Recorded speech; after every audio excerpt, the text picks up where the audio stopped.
আসসালামু আলাইকুম সবাইকে। আশা করি সবাই অনেক ভালো আছেন। তো আজকে আমরা যাচ্ছি ঢাকা এয়ারপোর্টে আব্বুকে আনতে। আমার আব্বু দীর্ঘ 11 বছর পরে দেশে আসতেছে। এদিকে তো আমরা মহা খুশি। তো ফ্যামিলি সবাই মিলে যাচ্ছি আব্বুকে আনতে। তো আমরা খুব ভোরে রওনা দিয়েছি। আমরা হয়তো 10টা বাজতে বাজতে এয়ারপোর্টে চলে যাব। পরে আবার জানতে পারতেছি যে আব্বুর ফ্লাইট 2 ঘন্টা লেট। তো যাই হোক, আমরা আগে গিয়ে হয়তো বসে থাকবো, আমার আব্বুর আসতে অনেক দেরি হবে। তো এই যে যমুনা সেতু পার হচ্ছি। হ্যাঁ, এখনো তো মনে হচ্ছে রাস্তাই ঘোরাচ্ছে না। আর এত বড় সেতু, আমার তো 2বার যাওয়া এদিক দিয়ে। কারণ আমরা তো আর দক্ষিণবঙ্গের মানুষ না, বা দক্ষিণবঙ্গে অনেক আত্মীয় স্বজন আছে, কিন্তু ওরকম যাওয়া আসা হয় না। তো উত্তরবঙ্গের মানুষ আমরা, তাই এদিকে খুব কমই আসা হয়। তো এই যে সেতু, তার পাশ দিয়ে দেখতেছি যে আরেকটা সেতু, ওইটা হয়তো নতুন, ওদিক দিয়ে হয়তো ট্রেন চলাচল করে।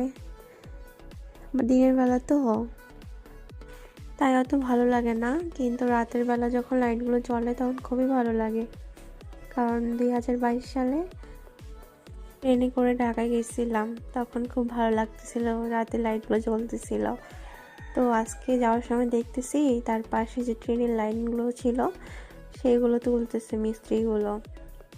এবার নেক্সটে যদি কখনো ঢাকায় আসি তাহলে ট্রেনে করে আসবো, তাহলে নতুন সেতুর উপর দিয়ে আসতে পারবো।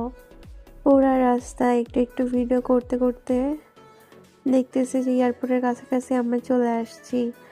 তো একদিক দিয়ে খুব কষ্ট লাগতেছে যে আমার আব্বুকে আমার দাদাদি দেখতে পাবে না, কারণ আমার দাদাদি খুবই আশা ছিল যে তার ছেলেকে দেখে তারা আল্লাহর কাছে চলে যাবে। কিন্তু দুঃখের বিষয় যে আল্লাহ তাড়াতাড়ি তাদেরকে নিয়ে নিল। তো 2020 সালে আমার দাদাদি মারা যায়। তাই আমার আব্বুরও কপাল খারাপ যে দেশে আসে, তার বাবা মাকে দেখতে পাবে না। তো যাই হোক, আল্লাহর জিনিস আল্লাহ নিয়ে নিছে, কিছু তো করার নাই। দোয়া ছাড়া আর তো কিছুই করার নাই। যাদের চলে যাওয়ার সময় হবে তারা তো চলে যাবেই।